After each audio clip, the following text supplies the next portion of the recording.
praise the Lord for that. Amen. Amen. Thank you, Lord. It really makes me happy to see all of these young people here. Amen. And I don't know what's wrong with this church, but all the young people are over here. No, not older than the younger. Separation of power. Yes, that Separation must of be powers. Sakto, no?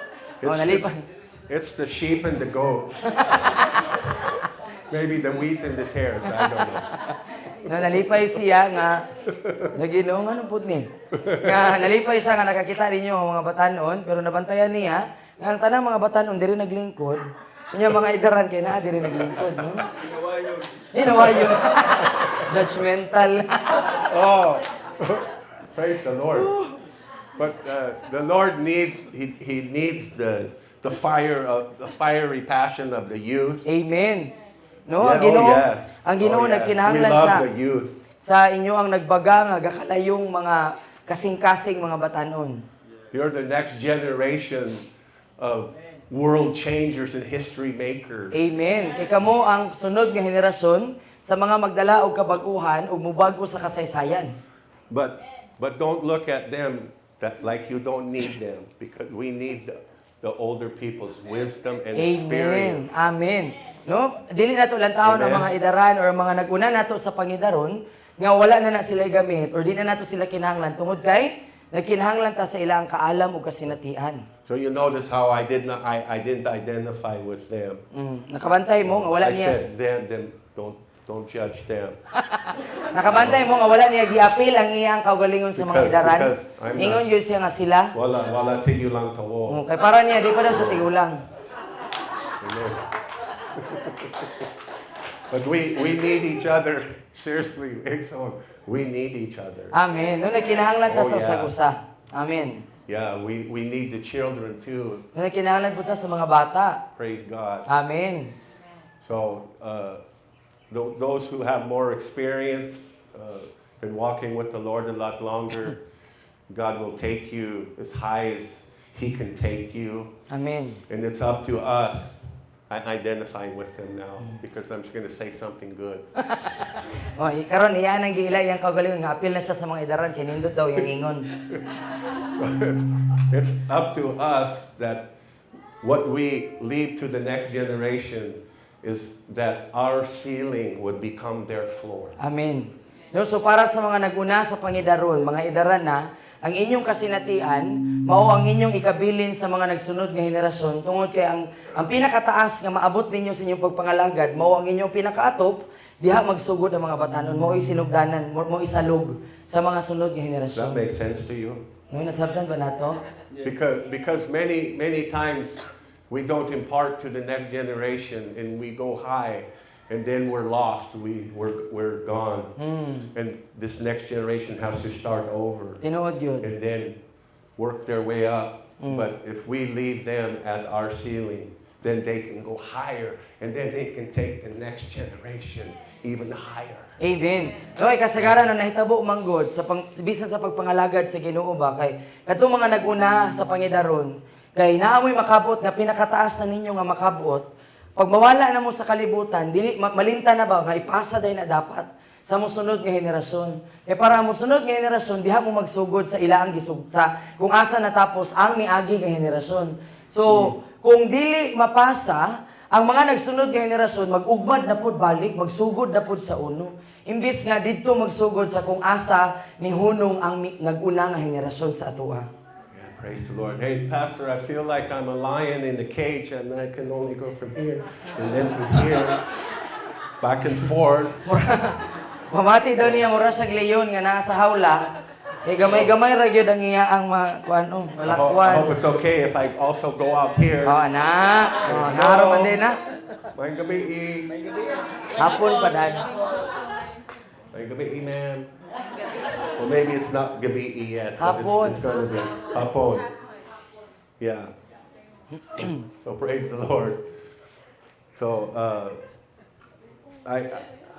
the Spirit of the Lord is going to move in this place tonight. Amen. No, so ang Espiritu sa Dios magapamuhat ni ini nga dapit karon. I'm expecting God to move in this place. No nag-expectar siya nga ang Ginoo mamuhat niini nga dapit karon. We are desperate, Ixon. We need the manifest glory of God. We need the presence of God. Amen. Desperado kita nga nagkinahanglan sa presensya sa Ginoo igsoon. Desperado kita nga nagkinahanglan sa mabati ug masinati gayud nga presensya sa Dios. We need the Holy Ghost. Kaya nagkinahanglan ta sa balaang espiritu. We need the fire of God. Nagkinahanglan ta sa kalayo sa Dios. Every one of us. Matag usa nato. And He wants to give you that fire. O gusto sa Ginoo nga ihatag na nga kalayo. He wants to set you ablaze. Gusto niya nga for His magkalayo ka. Yeah, I'm talking to you. Looking right at you. He wants to set you ablaze. Amen. He wants to set you on fire Amen. for Him. Amen. And Gusto- use you to set others on fire. Hallelujah. And then set others on fire. Amen. Gusto sa Ginoo nga magkalayo ka, aron nga tabangan nimo ang uban nga magkalayo pod. Hallelujah. Yeah. So I want to talk to you about David O gusto niya nga mag-isgot kaninyo mahitungod kang David. before he was king. Sa wala pa siya nahimong hari. Remember David? Inumdum mo ni David, What was David known for? no? Sa unsang pamaagi nga nailahan si David. He's a shepherd. What else? Magbalantay siya unsa pa. Who wrote most of the Psalms? Kinsa may nagsulat sa kadaghanan sa mga salmo? David. David. All the Psalms, many of them are songs. He was shepherding out in the wilderness, out in the desert. So si David, daghan atong mga salmo iyang gisulat samtang siya nagbantay sa iyang mga karnero dito sa kung asa niya gitugoy ang iyang mga karnero. He was a worshiper. Usa siya ka He learned magdadayig. how to worship God in the wilderness. So nakat-on si David unsaon pagdayig diha sa kamingawan. And when David was, they say maybe as young as 14, So naay mga nagasulti nga tingali si David atong mga panahon na 14 iyang edad maybe no older than 17. or basin gani siguro mga 17 dili mo lapas og 17. Certainly as a teenager, Subot pa sabot teenager pag yun siya batanon pa siya. when he had his encounter with Goliath. No sa diha nga iyaang nahinaguan ang higante nga si Goliath. And that's what I want to share with you tonight. Ug mao kana ang iyang gusto nga ipaambit kaninyo karon. The story of David and Goliath. Ang sugilanon ni David ug ni Goliath. Anybody here, you feel like sometimes you have Goliath in your life? Naba ninyo dire nga usahay mabati ninyo nga naamoy Goliath sa inyong kinabuhi. You know what I mean? No kabalo mo unsa iyang ipasabot? If you've been around a while, you know what I mean. No kung taod-taod na ka aning kalibutan na makabalo na gyud ka sa abot pasabot. Yeah. Di ba? Things so big, they're so giant. Nabot pasabot ba mga butang nga murag dako kaayo nga higante na gyud kaayo sa imong tubangan. It's like, oh my God, how am I going to overcome this? Nga maghangad na lang ka maglantaw nga makayon ka Ginoo kung saan man ako pagdaog ni. But you were created to be an overcomer. Amen. Apan gibuhat ka sa Ginoo igsoon aron nga mahimo kang madaugon. Amen. Huh? You too. Amen. Uh-huh. Overcomers. Amen. Mga madaugon. You were created to overcome the kingdom of darkness. No? Gibuhat ka sa Ginoo igsoon aron nga mahimo kang madaugon ibabaw sa gingharian sa kangitngit. Created to destroy all the works of the enemy. Gibuhat ka sa Ginoo aron nga mubungkag ug muguba sa tanang mga buhat sa kaaway. Doesn't matter how old, doesn't matter how young. No, dili We sa are payan. still giant killers. Amen. Dilig sa payan igsoon kung ikaw idaran na ba ka or batanon pa ka apan makapatay gihapon ka og higante. Hallelujah. So let's look at 1 Samuel chapter 17. Sige lang taon gani nato diha sa unang Samuel 17. Is it okay if I use this? Thank you. That'll take extra weight off the platform. Makuhaan og ibugat ng kuan. Next time I come, I want a stronger platform. Sunod daw niyang balik diri pastor dapat ligon-ligon na daw ning diri platform. First. 1 Samuel 17. 1 Samuel 17. That's right before 2 Samuel. Yeah, I figured that out. I just wanted you to know, brother. 17. Wala pa yung verse. Here we go.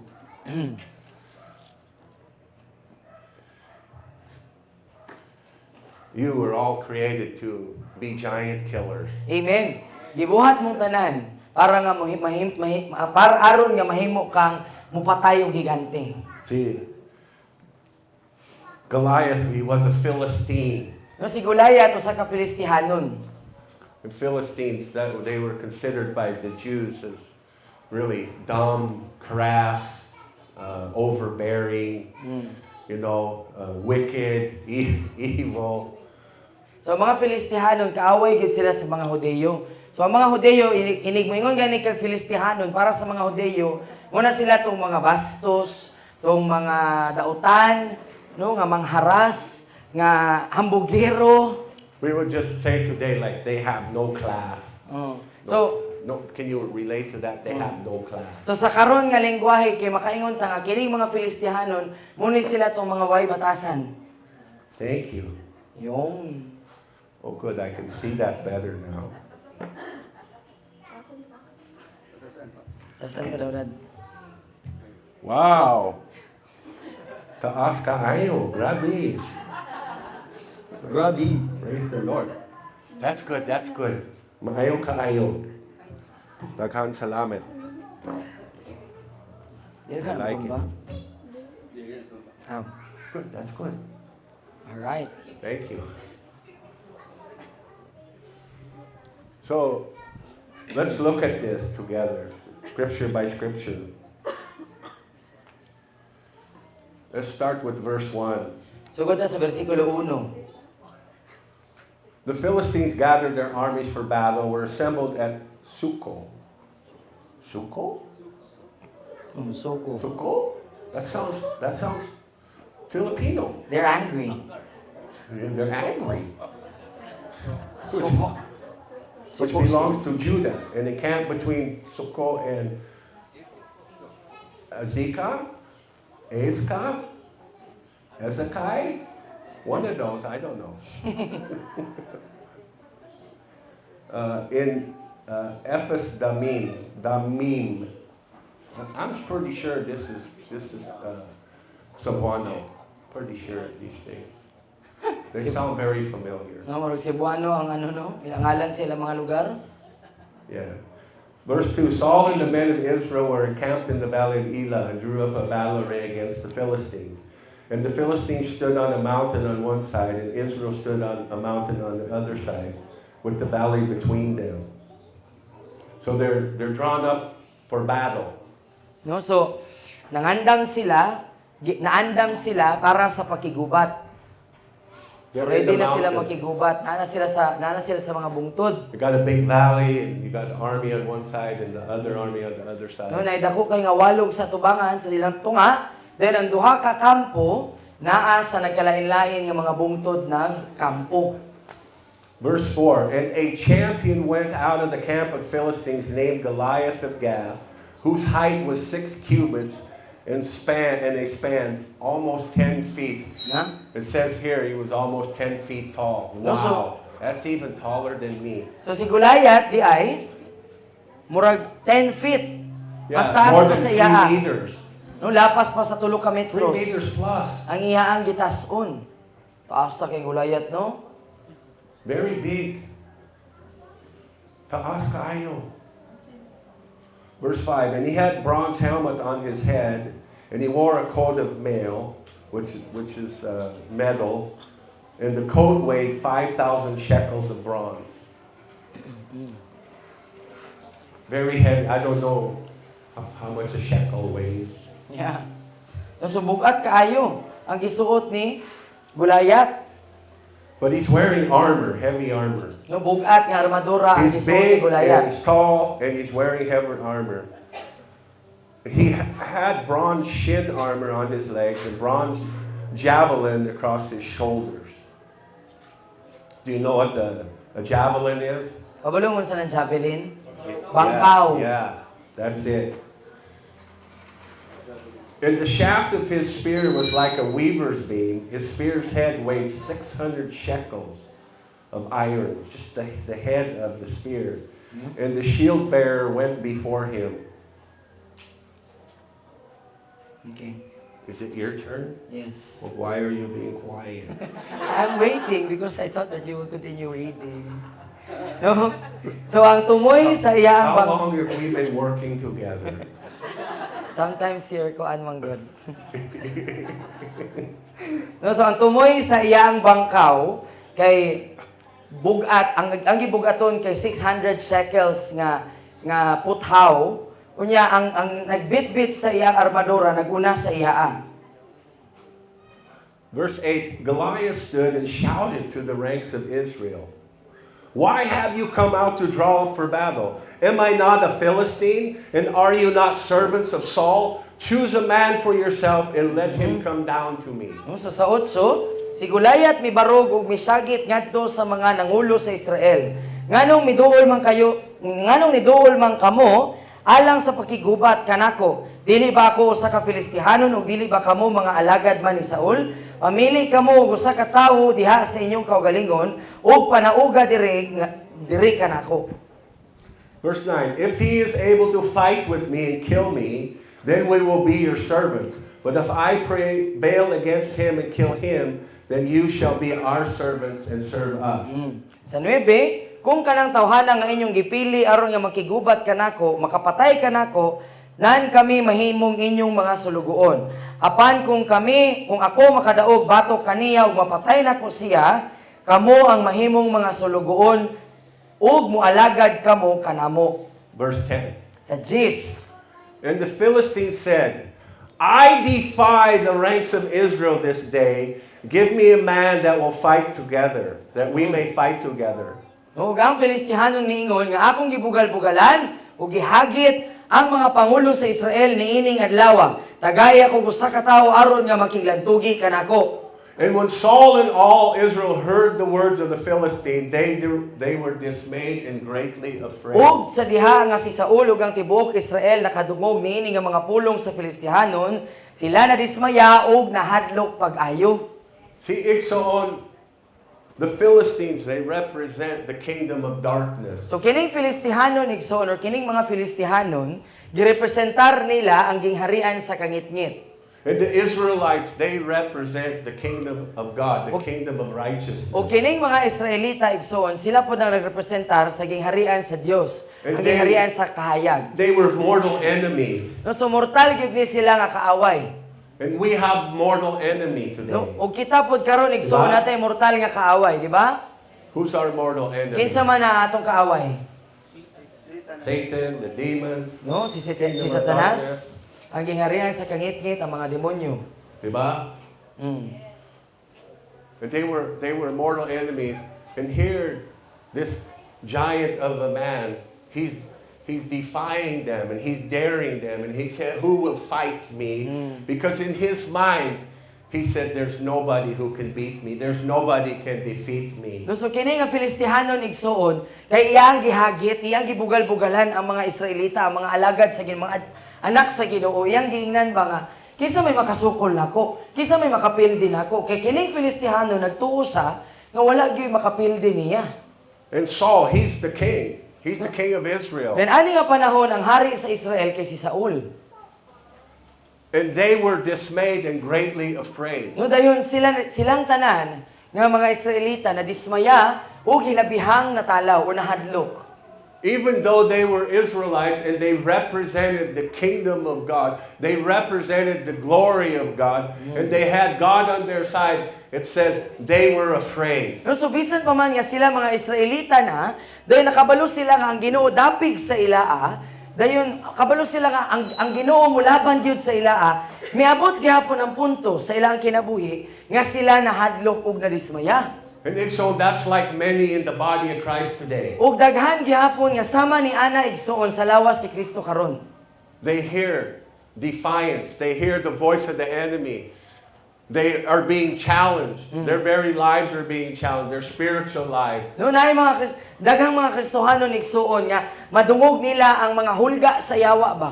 madungog nila ang mga paghagit sa demonyo sa ilang kinabuhi nga gusto gyud kawaton sa yawa ang ilang espiritu hanong pagpangalagad. And we're hearing voices that will challenge us. Noon niya kita gani mga Kristohanon makadungog ta og mga tingog ba nga mohagit nato. You're never gonna make it. Di ba? Kay kana You're not even a good Christian. Natin Look what mga- you did today. natin mga panguna-una ba tingog maguna sa kaaway kana bitaw maguna-una ta nga na luoy kay kano di man nimo kaya. Di nimo kaya nang imo pagka-Kristohanon or usahay kay maguna-una ta nga napakyas na pud ko nung ano You ever dipili hear man ko anything sa like Ginoo. that? Naamoy mga ingana nga mga panguna-una. No? Yeah, we do. We Di hear ba? that. Nga ginahagit ta ba? The voice of the enemy. No, tingog maguna sa demonyo. Hagiton ka ba inon ka Kristohanon jud ka? And many times we don't know what to do, and it brings fear to us. No, usahay pag madungog nato ni nga mga tingog kay maghatag sa og kahadlok sa ato. Ang You wala have to kabalo sa understand. nato ni tingog. Sorry, son. You have to understand, Ixon, that the voice of the enemy is always designed for one thing and one thing only, and it's to challenge you and your identity Hallelujah. in Jesus Christ.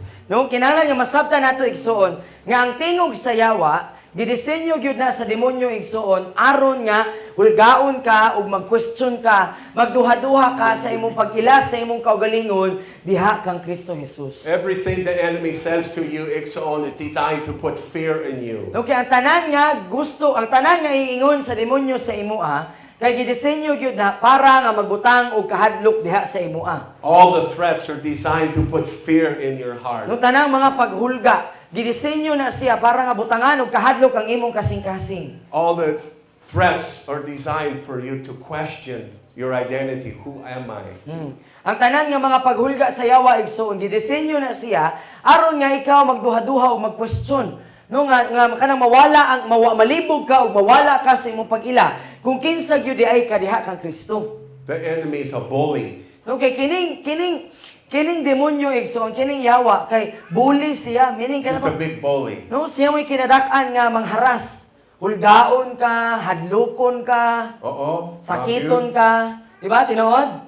And he wants you, by his words, to doubt the living God, to doubt the Word of God, to doubt what God said in His Word. O niya, kining demonyo, ang yawa, gusto niya ba nga, magbutang og pagduha-duha sa imong kasing-kasing, nga dili ka makatuo sa pulong sa Ginoo. Because if he can get you to doubt His Word, then he can overcome you. Kaya ano igsuon, sa diha nga ikaw, magduha-duha na gani ka sa pulong sa Ginoo, na kay mga pagduha-duha tinuod yung ganing pulong sa Ginoo, sayon na lang dayon kayo kabuntugon sa yawa. Verse 12. Sa 12. David was the son of an Ephrathite. Ephrathite. Ephrathite. Of Bethlehem in Judah. How do you pronounce it? That was way better than how I did it. Thank you. Ephrathite. Murag yung it, no? My tongue doesn't work like Filipino tongue. Basta taga-Eprata. You have big words. Why in English ask is 3 letters, but in Filipino, in Cebuano, ask is 11 letters. 9, pangutana, Nine? P-A-N-G-U-T-A-N-A. O 9. 9. Ano daw nga sa 3 tua? times as many. Yes. Ano daw nga sa ilaa, ang pulo nga ask. Mangutana ba? No? Sa tua, kay nahimong pangutana. Ipha, pila na kalitra, siyam. Kanya sa ilaa, ask, tulura. No, man.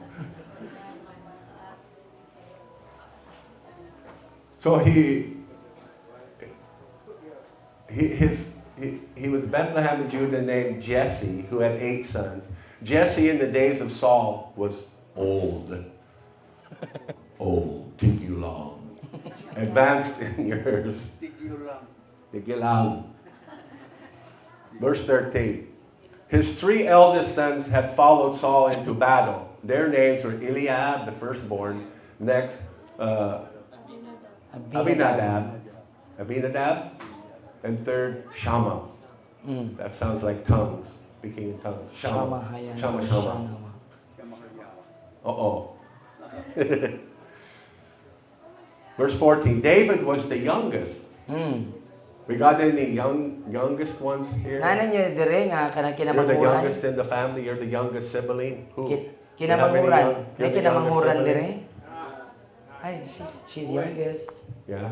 Nanan nyo dire nga kinamanghuran mo. I was the youngest. Pareha mo niya, kinamanghuran pod. I had 3 older sisters. Naapod siya tulo ka magulang nga mga ate, And they were brutal. mga brutal nga mga ate. They were just jealous of me Ah, because I'm the youngest and I'm the spoiled. Oto mo na? She said, yeah. No? Yeah. So, verse 15, but David went back and forth from Saul to feed his father's sheep at Bethlehem.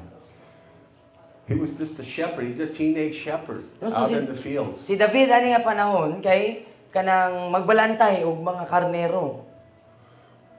Verse 16, the Philistine came out morning and evening presenting himself for 40 days. So, 17, and Jesse said to David his son, take for your brothers an ephah of parched grain, and then 10 loaves. I'm almost sure they're related to Filipinos. It's 10 loaves. That's, yeah. related yun si Dakan David. manga. Pan. Pan. Yes. Take 10 Related. loaves. Related daw ni si David sa ato ang mga Pilipino kay hilig po og pan, no? Hilig mo og pan? They have pan, no? Late for later. And carry them quickly to your brothers at camp. So David, he's just tending the sheep, and his dad saying, here, take this pan and go give it to your brothers in battle. So ani nga panahon si David, nagbantay siya sa iyang mga karnero, dayon gisugo siya sa iyang papa. Gingnan siya, "Doy, dali sa imong mga kuya didto og paniud to." David just worked for Panda Express. What? David just worked for Panda Express, I guess. So si David daw, si David kay nagtrabaho ra para sa pan. Yeah. Verse 18. Hilig og pan. And take these 10 cheeses. Queso. And the commander of their thousands, see how your brothers fare, and bring some token from them. Verse 19. Now Saul and the brothers and all the men of Israel were in the valley of Elah, fighting with the Philistines. Verse 20. So David rose up early. Are you guys following this? Yeah. Oh, Yes. I guess you don't need to. They have Cebuano. You might as well go sit down. Sige. I need my son. This is my son. You know, we have Sama Ilong. Amen. Amen. I receive that. Yeah. Di na kinahanglan og ano, ano sa tawag ato? Yes. Rhinoplasty. Rhinoceros na lang. But you know why Filipinos have Lapad Ilong? Why? Because they're always picking it. That the children. Muna yan teorya, tinuod ba na? They Dili man start no? young. Dili man god. Kung sige daw kag panghingog mo, mo daw na mulapad imong ilong. Dili man guro oy. Lapad na jud niya akong ilong pagpanganak pa lang. No? I tell you, my wife and I think that your children are the most beautiful children we've ever seen. Amen. They're just amazing. Hallelujah. No, so sa iya og sa iyang asawa, para nila ang ato daw mga bata diri may pinakagwapo, gwapa nga mga bata. Too bad, Pastor, they have to grow up. No? Kaya lang, di na sila magpabilin nga cute. Kaya nga naman, mudagko man na sila. Sila cute. Yeah. Ha? Naginom dako ng ilong. So verse 20. So David rose up early next morning, left the sheep with the keeper, took the provisions, and went, as Jesse had commanded him. And he came to the encampment as the host going forth to the battleground, shouted the battle cry. Verse 21. Then Israel and the Philistines put the battle in array, army against army. David left his packages in the care of the baggage keeper and ran into the ranks and came and greeted his brothers. Verse 23. As they talked, behold, Goliath the champion, the Philistine of Gath, came forth from the Philistine ranks and spoke the same words before. Now listen here. David heard him. No, so samtang si David nidagan ba siya padulong dito sa nagformation na nga mga sundalo, no?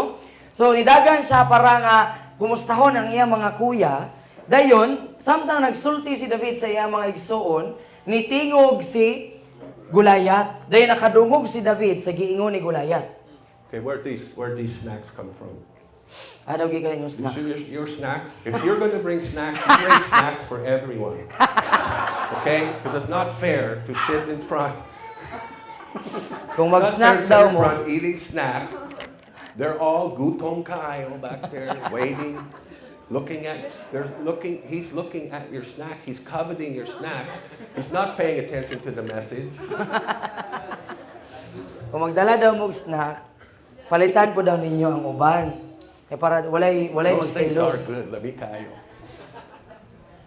Yeah. So, David heard what Goliath said. Lusod si David nakadungog sa giingon ni Gulayat. It caught his attention. No na mibagting ang dalunggan ni David sa iyang napaminawan. He was hearing the threats. No na kay nakadungog siya sa mga hulga. Remember, he's just a teenager. He's just a shepherd boy. No hinumdumi ha nga ani nga panahon si David batanon pa. Magbalantay lang sa mga karnero. Verse 24. And all the men of Israel, when they saw the man, Goliath, fled from him, terrified. All the armies of Saul, Na? led by King Saul, fled the giant Goliath. No so ang tanan nga mga kasundaluhan sa Israel nga gipanguluhan ni Haring Saul pagkakita nila sa higante nga si Gulayat nangatalaw sila og nangadagan nanagan palayo gikan sa higante. Verse 25. And the Israelites said, have you seen this man who has come out? Surely he has come out to defy Israel. And the man who kills him, the king will enrich with great riches, and will give him his daughter, and make his father's house free from taxes and service in Israel. Na? That sounds like a pretty good deal. Di ba nindot kayo ang deal ba unsa ang ikatanyag sa makapatay kuno sa higante niingon tong isa nga Israelita niingon ang mga Israelita niingon kaniya nakakita ka ba niining tawhana nga migula sigurado gayud nga migawas kini siya aron sa paghagit ug pagbugal-bugal sa Israel ug unya ang tawo nga makapatay niining tawhana ang hari maoy maghatag og dako kayong katigayunan ug mohatag sa iyang anak nga babae aron nga minyuan ug himuon sa hari ang panimalay sa amahan niining tawhana nga gawas nun gikan sa tanang mga balayronon ug sa pag-alagad sa Israel. Hallelujah. How'd you like that deal? I don't have to pay taxes. No, ganahan mo ana nga di na ta mabayad og buhis. All I gotta do is kill the giant. No, mopatay ra ka gigante wa na kay buhis. Wala na sila'y kurakoton. Come Ay, on. Verse 26, and David said to the men standing by him, what shall be done for the man who kills the Philistine and takes away what he called him? Reproach. The reproach from Israel. No? Hallelujah. Noon niya si David mingon sa mga tao nga nagbarog diha duol kaniya. Unsa may pagabuhaton sa tawo nga makapatay niini nga Filistihanon ug mutangtang niining dako kaayo nga kagubot gikan sa Israel. For who is this uncircumcised Philistine that he should defy the armies of the living God? No? Na grabe kuyawa ning iyang iyang sana translation. Kay kinsa man kining walay tuli nga Filistihanon nga siya uncircumcised man. Nga siya magabugal-bugal sa mga kasundaluhan sa buhi nga Dios. Way tuli. Okay, you have to understand why David said that. David he's a Jew. He's an Israelite. No? So hinumdumi nga kini si David usa ka Hudeyo, isa ka Israelita. See, when you're a Jew, you're only born, I think, 8 days. 8 days later, it's not like the Philippines. You wait till you're 13 or something here. I don't know why. Oh my God, that must a guy. Bitaw sa mga Israelita, ang ilang kultura kung 8 diya, walo pa mo katuig. Ay walo pa kaadlaw. Ang baby sukad sa pagkahimugso kay tulion dayon. Pero nganong diri sa to kay hulaton pa man nga mag-8, 9, 13, no? Aya pa tulion. Aguroy. Sakit man gayon na. Bitaw sakit gibitaw See, no. so it was the Lord God who commanded the Israelites. The covenant He made with them, you must be circumcised on the 8th day. No, so ang Ginoo mo ay nagsugo sa mga Israelita nga isip nga pagpakita sa ila ang pakigsaad sa Ginoo, no mao ang ilang timailhan ba nga ang mga Israelita may pakigsaad sa Ginoo nga ang mga lalaki tulion. Called cutting the covenant. No, so muna gitawag nga pagputol. Ay pagsamad sa kasabutan, pagpikas sa kasabutan. So you have to understand that no other nation was commanded by God to be circumcised. No? Kinahanglan nga masabtan nato nga wala gyud laing nasod nga gisugo ang Ginoo nga magpatuli. It was a separation from the world. Kay usa ka to kapag padayag ba nga gilahi sila gikan sa kalibutan. And then we learn later on in the Word of God, we no longer need to be circumcised, that He wants to circumcise our heart. Amen. No, dayon ngadto sa pulong sa Ginoo kay gitudlo sa ato nga ang kasabutan dili na pinaagi sa pagpatuli apan kay siya man ang mutuli sa ato ang kasing-kasing. Okay, so the Israelites, in that day, the army of the Israelites, when they met strangers, this is going to get weird. No, so sa una, sa mga Israelita, kung makakita na sila o mga dili ingon nila, They wanted to know, do you have the mark of the covenant? ala, as in? Show me. Yaka weird. No, so, ang mga Israelita di ay, kung makakita sila o kanang dili isig ka Israelita, gusto nila makita kung ikaw usaba ka tawo nga kabahin sa pakigsaad. So, mura pag nagingon sila ba nga, natuli, nagkapalantawa daw ko.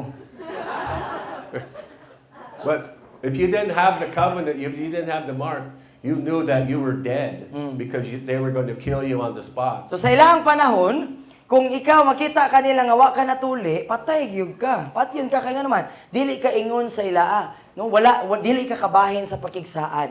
So, Ixon, with this in mind, that's why David asked that question. No, so tungod ni Hana igsoon kana may atong una-unaon nga so mao din na nakaingon si David nga kinsa man ang pisot nga way tuli nga Who's going to Pilistihanon. take away the reproach from Israel? For who is this ungodly, uncircumcised Philistine that he should defy the armies? See, he was calling, David was calling them the armies of the living God. He said, they're defying, that Philistine defying my God. No? So mo na nga si David diri igsoon kay nangutana sa iyang kasuko nangutana siya nga kinsa maning walay Dios ug dili Dios nun nga walay tuli nga Pilistihanon nga gahagit sa mga kasundaluhan sa buhi nga Dios, no, sa atong buhi nga Dios. This was offensive to David. No, so mao na nga kanang offensive kada bang nakahagit kang David nakaingon sa nga dili ni pwede. Verse 27, and the men told him, thus shall it be done for the man who kills him. Verse 28, now Eliab, his eldest brother, heard what he said to the man, and Eliab, anger was kindled against David, and he said, why do you come here? With whom have you left those few sheep in the wilderness? I know your presumption and evilness of your heart, for you came down that you might see the battle. His own brother was offended. His own brother was jealous. His own brother was attacking him. No, imagine ra gud igsoon ang imong kaugalingon nga igsoon, maoy nag-atake hinuon nimo. So mao po nang nasinati ni David. Gipangutana siya, nagunsa man ka diri? No, bata pa man kayo ka, kinsa may nabilin dito sa ato mga karnero. Ha, ikaw ang bugiro kay ka, ganahan ra gyud ka mulantaw sa gubat. And so if you're a Christian and you're sold out for Jesus Christ, many of the attacks will come from your own family.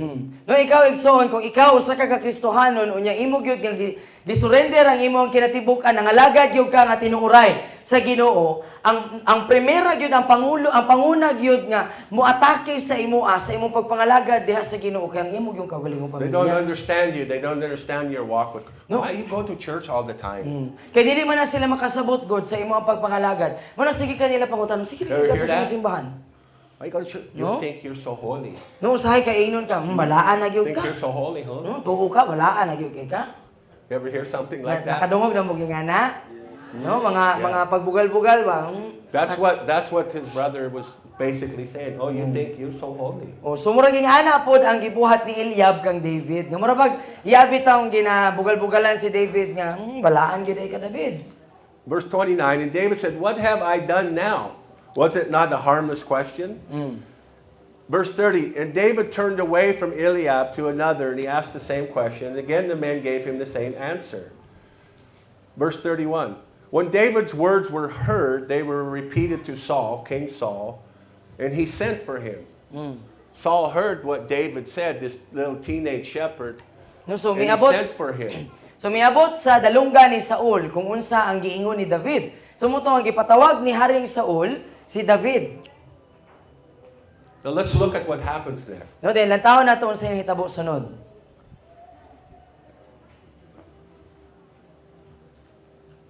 Verse 32, David said to Saul, listen, this is just a teenager. No, paminawa ison, batanon ra ni. Let no man's heart fail because of this Philistine. Your servant will go out and fight with him. Hallelujah.